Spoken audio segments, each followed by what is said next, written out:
Good morning students, मैं यश Husaini BSc first year की physics class में आपका स्वागत करता हूं।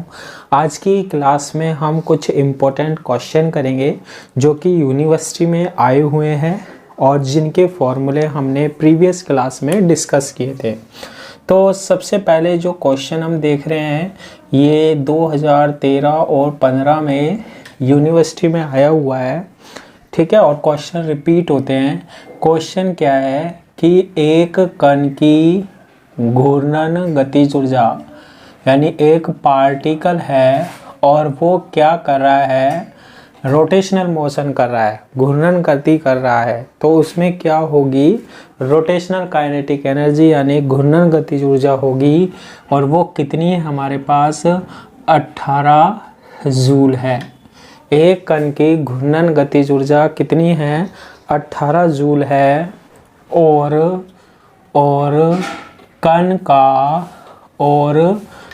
का जो जड़त्व आघूर्ण है, कण का जड़त्व आघूर्ण जो है, मोमेंट ऑफ इनर्शिया है, वो 10⁻⁻⁴ किलोग्राम इंटू मीटर स्क्वायर है। 10⁻⁻⁴ किलोग्राम इंटू मीटर स्क्वायर है। तो हमें कण का कोणीय संवेग ज्ञात करना है। तो कण का क्या ज्ञात करना है, हमें कोणीय संवेग ज्ञात करना है, एंगुलर मोमेंटम ज्ञात करना है, ठीक है। ये क्वेश्चन है 2013 और 15 में आया हुआ है, अच्छा क्वेश्चन है। तो हम यहाँ पर ज्ञात करते हैं एंगुलर मोमेंटम यानी कि कोणीय संवेग। तो देखो सबसे पहले हम फॉर्मूले पर डिस्कस करते हैं। कोणीय संवेग का जो फॉर्मूला होता है, कोणीय संवेग का जो फॉर्मूला होता है, एंगुलर मोमेंटम का जो फॉर्मूला पढ़ा था हमने, एक पढ़ा था J = I ω। J क्या है, कोणीय संवेग है, I क्या है, जड़त्व आघूर्ण है, और ओमेगा क्या होता है, कोणीय वेग होता है। तो देखो I की वैल्यू तो है हमारे पास यहाँ पर, I क्या है, जड़त्व आघूर्ण। तो जड़त्व आघूर्ण कितना दे रखा है, 10⁻⁴ किलोग्राम इंटू क्या, मीटर स्क्वायर। और ये दे रही कि हमारे पास घूर्णन गतिज ऊर्जा कितनी, 18 जूल। तो देखो अगर हम I और ओमेगा पता हो तो J की वैल्यू फाइंड आउट कर सकते थे हम, लेकिन यहाँ पर ओमेगा पता नहीं है।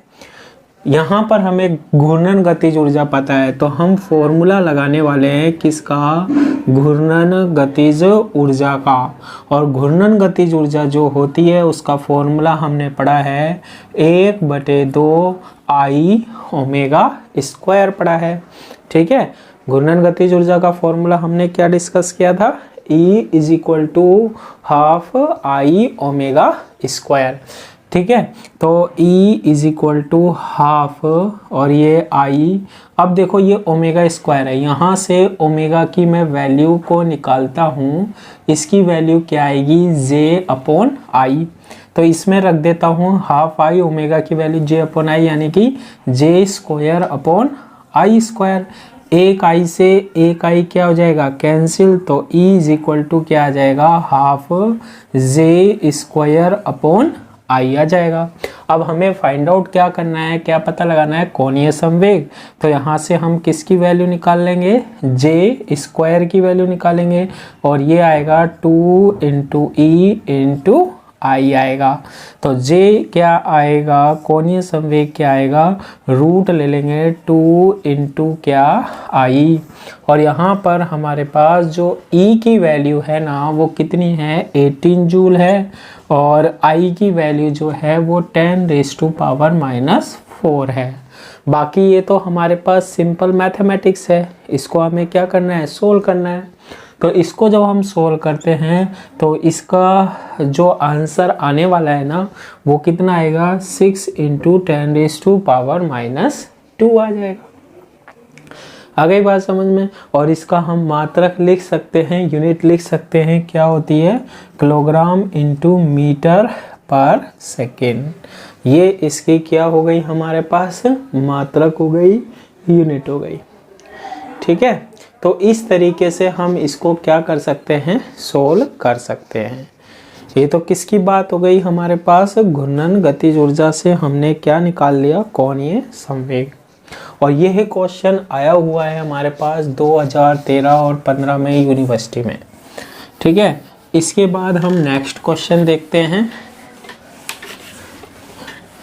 क्या क्वेश्चन बहुत ही अच्छा क्वेश्चन है, आ सकता है यूनिवर्सिटी में। ये वैसे भी 11 में आया है, उसके बाद भी कई बार रिपीट हो गया होगा। ठीक है, क्वेश्चन क्या है कि एक निकाय है, एक निकाय है। निकाय किससे मिलकर बना होता है, कणों से मिलकर बना होता है। सिस्टम किससे मिलकर बना होता है, पार्टिकल से मिलकर बना होता है। एक निकाय में 3 समान द्रव्यमान यानी कि इक्वल मास, ठीक है, 3 समान द्रव्यमान m क्रमशः, ठीक है, यानी रिस्पेक्टिवली पॉइंट कहाँ कहाँ है, A, 0, 0, 0, A, 0 एंड 0, 0, A, ठीक है, पर स्थित है, पर स्थित है। यानी कि 3 जो है कण हैं और उनके द्रव्यमान कितने हैं, m ही है। और यहाँ पर ये कहाँ स्थित है, ये उनकी स्थिति दे रखी है हमें। तो हमसे क्या बोल रहा है, इस निकाय के क्या इनर्शियल कोफिशिएंट यानी कि जड़त्वीय गुणांक या नियतांक क्या करना है, हमें ज्ञात करना हो। जड़त्वीय गुणांक का मान हमें क्या करना है, ज्ञात करना है। ठीक है, तो देखो जड़त्वीय गुणांक का मान ज्ञात करने के लिए सबसे पहले हम पॉइंटों की स्थिति दर्शा लेते हैं। तो इसमें कितने एक्सिस ले सकता हूँ मैं, 3 एक्सिस ले सकता हूँ। एक तो होता है एक्स एक्सिस, एक होता है वाई एक्सिस और एक होता है जेड एक्सिस। और तीनों एक्सिस जहाँ मिलते हैं ना, वो क्या कहलाता है हमारे पास, मूल बिंदु कहलाता है। ठीक है, अब देखो 3 समान द्रव्यमान, पहला कण है जिसका द्रव्यमान क्या है, m है। ये कहाँ पर है, A0 0 पर। यानी कि अगर हम निर्देशांक देखें तो ये x y z है। x की वैल्यू a, y की वैल्यू 0 और z की वैल्यू 0। यानी कि केवल कौन सा निर्देशांक है, x वाला निर्देशांक है। तो यहाँ पर कोई कण होगा m1 बराबर m वाला, यानी कि पहला कण है m1 और जिसका द्रव्यमान m ही है। और इसकी पोजीशन क्या है, a, 0, 0 है। केवल x अक्ष पर है क्योंकि इसका कौन सा निर्देशांक दे रखा है, x वाला। यानी x अक्ष पर ये कितनी दूरी पर है, a दूरी पर है। ठीक है, फिर इसके बाद हम बात करते हैं दूसरे की, 0, A, 0। अब ये y अक्ष की बात कर रहा है। देखो y अक्ष की, y अक्ष पर कोई पॉइंट होगा हमारे पास a, यानी कि 0, A, 0 y अक्ष पर ही होगी बस दूरी। देखो a x अक्ष पर नहीं है, z अक्ष पर नहीं है, केवल y अक्ष पर है। बाकी निर्देशांक क्या है हमारे पास, 0 है। तो 0, A, 0 यहाँ पर दूसरा कण है जिसका द्रव्यमान भी कितना है, m है, जिसका मास भी कितना है, m है। अच्छा क्वेश्चन है, ध्यान रखना। तीसरा कण भी है हमारे पास यहाँ, जिसकी 0, 0, A है। यानी कि x अक्ष पर नहीं है, y अक्ष पर नहीं है, z अक्ष पर a दूरी पर है। ये हमारे पास z अक्ष है, उस पर a दूरी पर। x अक्ष पर नहीं है 0, y अक्ष पर नहीं है, कौन से अक्ष पर है, z अक्ष पर है। कितनी डिस्टेंस पर है, a डिस्टेंस पर है।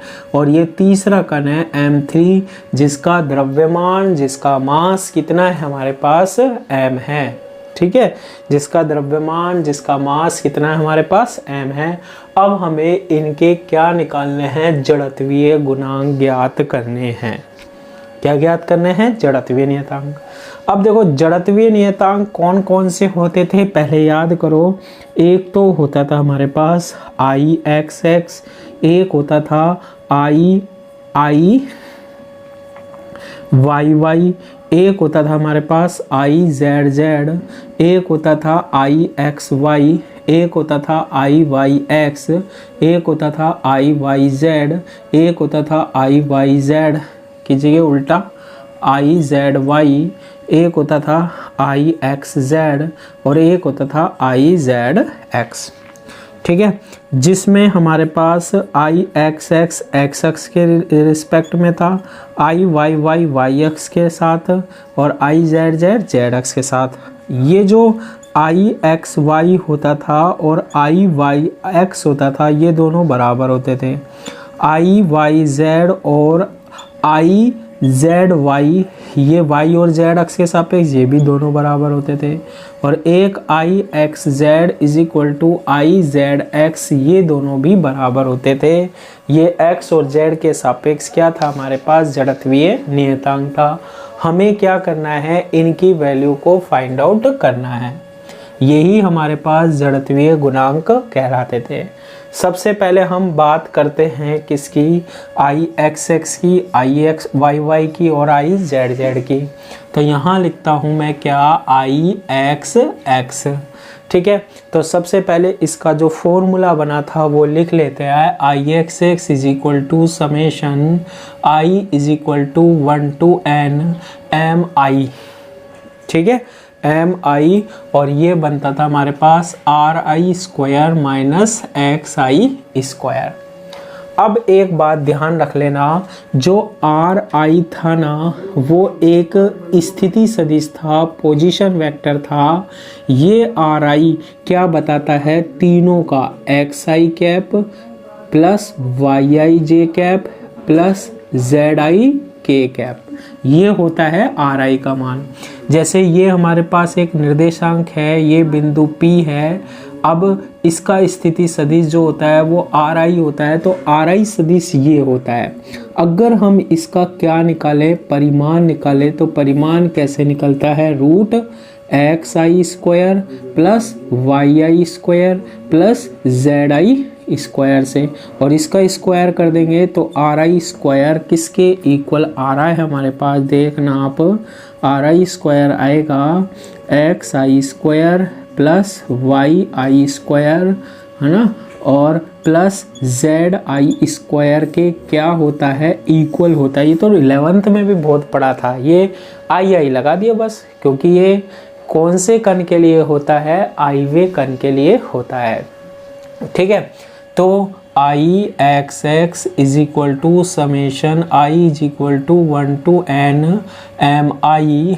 अब ये जो आर आई स्क्वायर है ना, इसकी जगह हम ये पुट कर देंगे, क्या होता है, X I square plus Y I square plus Z I square minus X I square से एक्स आई स्क्वायर क्या हो गया, कैंसिल।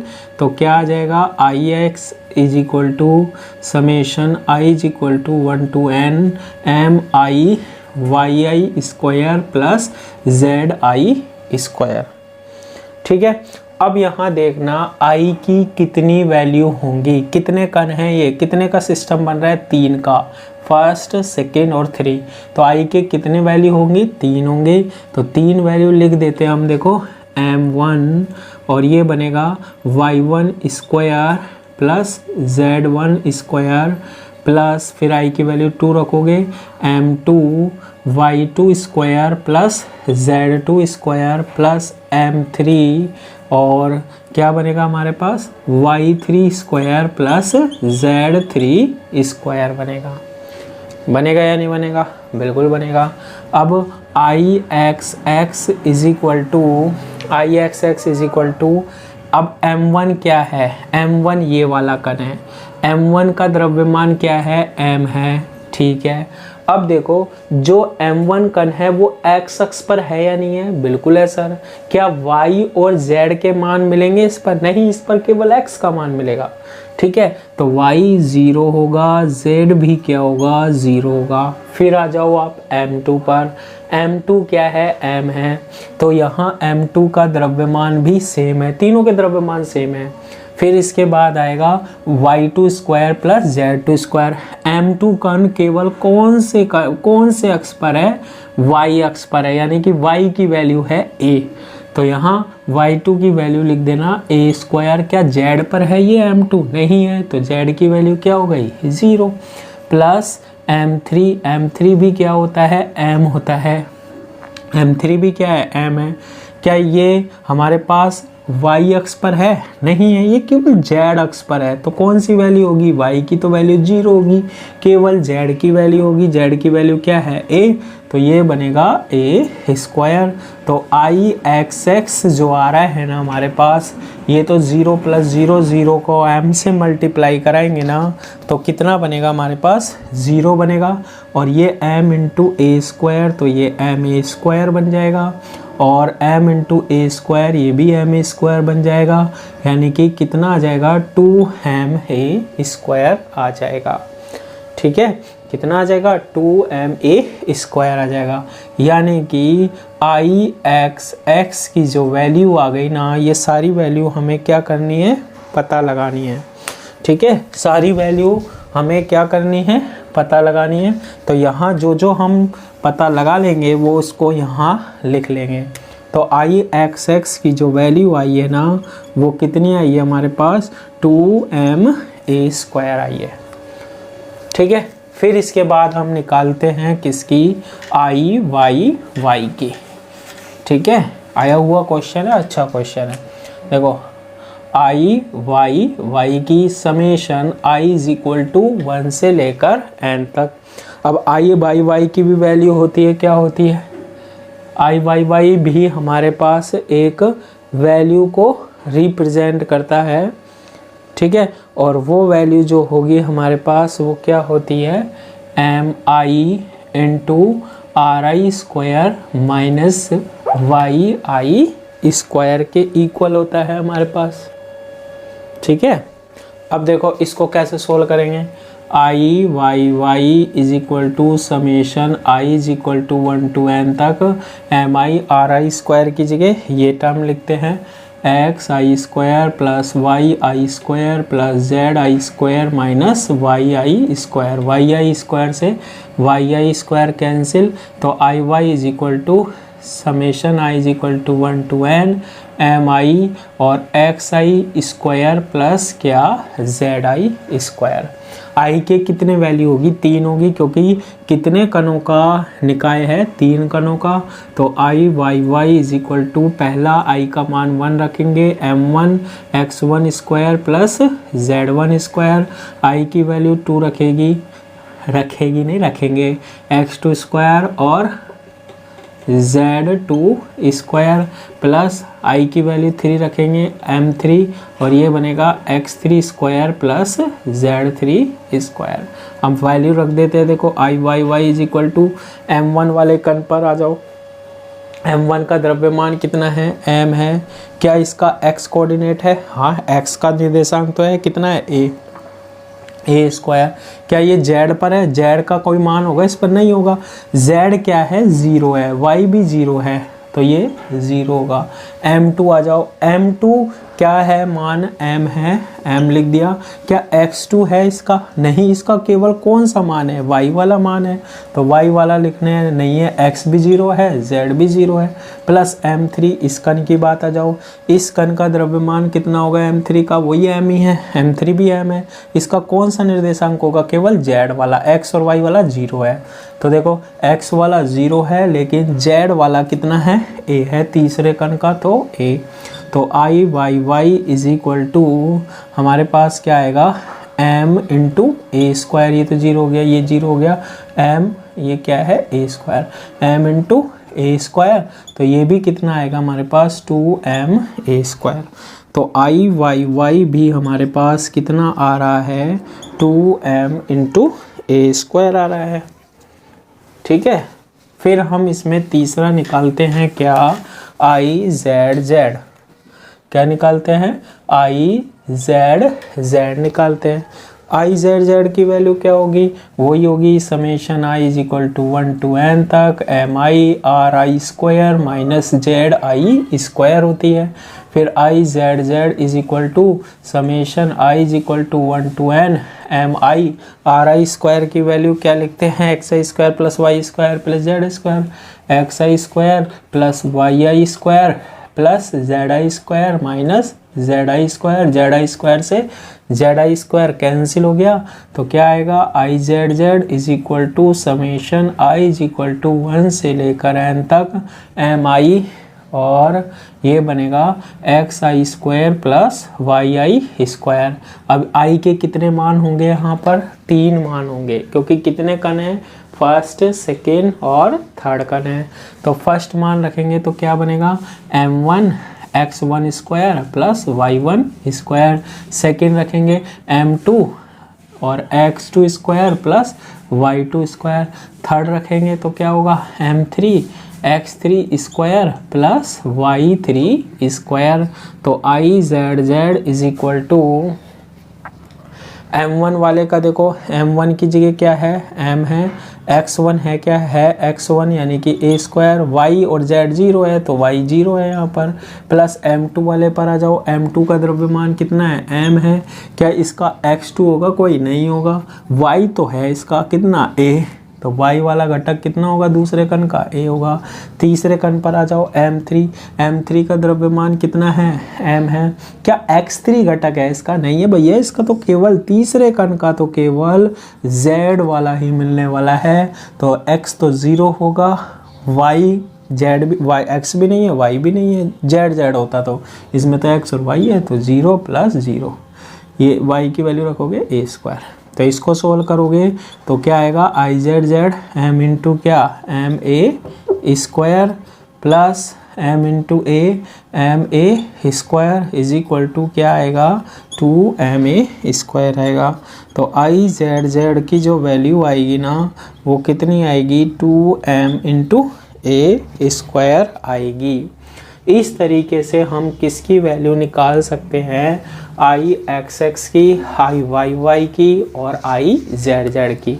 अब बाकी और भी हमारे पास क्या है, नियतांक है, उनकी वैल्यू भी हमें क्या करनी है, फाइंड आउट करनी है, ठीक है। तो इसके बाद जो हम फाइंड आउट करते हैं ना वो करते हैं किसकी, आई एक्स वाई देख लो चाहे आई वाई एक्स देख लो, ये दोनों एक्स वाई के सापेक्ष जड़त्वाघूर्ण होते हैं या नहीं होते हैं, दोनों की वैल्यू सेम होती है, और इसका मान होता है summation I is equal to 1 से लेकर n तक M i x I Y i. पहले जब हमने जड़त्वीय नियतांक पढ़े थे ना, वहाँ पर आप देखना इनर्शियल कोएफिशिएंट्स पढ़े थे।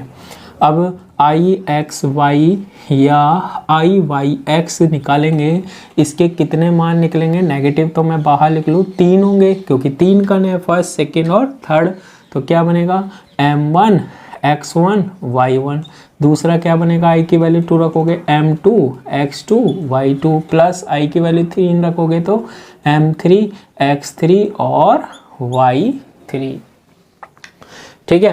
तो आई एक्स वाई और I Y X is equal to negative sign m1 वाले कण पर आ जाओ, m1 का द्रव्यमान कितना है, m है, क्या इसका x1 कोऑर्डिनेट होगा, हाँ होगा, देखो x अक्ष पर तो है कितना a होगा, क्या m1 का y वाला मान होगा क्या, नहीं है, देखो ये x y z होता है ना, m1 का y वाला मान होगा क्या, नहीं होगा, y वाला मान कितना होगा, 0 होगा।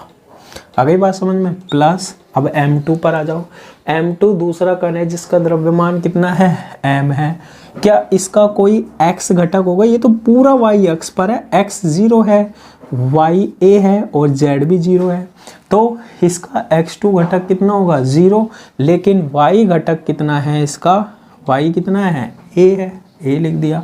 प्लस m3 पर आ जाओ, m3 का केवल कौन सा निर्देशांक है, z वाला, x वाला 0, y वाला 0, तो यहाँ पर m3 की जगह तो m, x तीसरे कण का x है क्या, नहीं है, तो x को क्या लिख दो 0 y भी क्या है 0, तो ये 0 0 और 0, तो आई एक्स वाई और आई वाई एक्स जो है ना वो क्या मिलते हैं हमें 0 मिलते हैं। ठीक है, तो यहाँ लिख देता हूँ मैं आई एक्स वाई और आई वाई एक्स की वैल्यू क्या मिलेगी हमें 0 मिलती है। ठीक है, इसके बाद हम नेक्स्ट देखते हैं क्या आई एक्स जेड या I Z x, x Z x के सापेक्ष निकाले थे ना हमने जड़त्वीय विन्यता, और इसकी वैल्यू क्या होती है minus summation I is equal to 1 to n, और ये होता है एम आई एक्स आई और जेड आई। ये प्रीवियस क्लास में देखना मैंने सोल्व करा रखा है। तो I x Z is equal to I Z X is equal to minus I के कितनी वैल्यू होगी 3, पहली वैल्यू लिखोगे m1 x1 z1 समेशन का मतलब प्लस, दूसरी वैल्यू लिखोगे m2 x2 z2 फिर समेशन का मतलब प्लस, फिर तीसरी वैल्यू लिखोगे m3 x3 और z3। ठीक है, और I x Z is equal to I Z X is equal to क्या माइनस, अब आ जाओ m1 वाले पर, ये m1 है, इसका द्रव्यमान m, क्या इसका x1 होगा, पहले कण का x है, a है, क्या ये z होगा, नहीं ये तो केवल x घटक है इसका, तो a 0 0 y और z 0, तो इसका z घटक कितना हो जाएगा 0। दूसरे कण पर आ जाओ, दूसरे में m2 का मतलब यहाँ दूसरा कण है, ध्यान रखना, दूसरा जो पार्टिकल है उसका केवल कौन सा घटक होगा y, बाकी 0 होंगे, तो ये दूसरा कण का द्रव्यमान तो वही है m, x घटक क्या होगा 0, z घटक भी क्या होगा 0 होगा, प्लस तीसरा कण जो है ये क्या है m3 है, m3 का द्रव्यमान क्या है m है, क्या इसका x घटक होगा x3 नहीं होगा, तीसरे का y होगा नहीं होगा, z तो है a, z वैल्यू होगी ना 0 0 z, तो z तीसरा का z कितना है a है, तो ये भी 0 0 और 0, यानी I x Z is equal to I Z X भी कितना होगा हमारे पास 0 होगा, यानी I x Z is equal to I Z X भी हमारे पास कितना होगा 0 होगा। एक और होता है हमारे पास कौन सा आई वाई जेड और आई जेड वाई घटक, आई वाई जेड और आई जेड वाई, ये क्या होता है summation I is equal to 1 to n M I और Y I Z I is equal to minus 3 value होंगी, आई की वैल्यू 1 रखेंगे तो क्या बनेगा m1 y1 z1 प्लस आ जाएगा समेशन का मतलब आई की वैल्यू 2 रखेंगे तो m2 y2 z2 प्लस आ जाएगा आई की वैल्यू 3 रखेंगे तो m3 y3 एंड z3 आ जाएगा। अब इसके बाद क्या आएगा माइनस, पहले m1 कण पर आ जाओ, पहले वाले 1 1 1 का मतलब पहले वाले कण पर आ जाओ, पहले वाले कण का द्रव्यमान m होगा, इसका क्या y1 घटक होगा, देखो y नहीं है z नहीं केवल x है, y कितना है 0 है, z भी कितना है 0 है, m2 वाले पर आ जाओ, m2 का केवल y होगा, m2 का द्रव्यमान m ही है, y2 है a और z2 क्या है 0, प्लस m3 पर आ जाओ, इसका केवल z होगा, तो m3 की जगह m y 0 और z क्या होगा 0, तो ये भी सोल्व करोगे तो कितना आ जाएगा 0, यानी I Y Z is equal to I Z Y भी हमारे पास क्या होता है इसमें 0 होता है। ठीक है, तो इस तरीके से आपको जड़त्वीय नियतांक जो है ना वो ज्ञात करने आने चाहिए, ये आया हुआ क्वेश्चन है यूनिवर्सिटी में।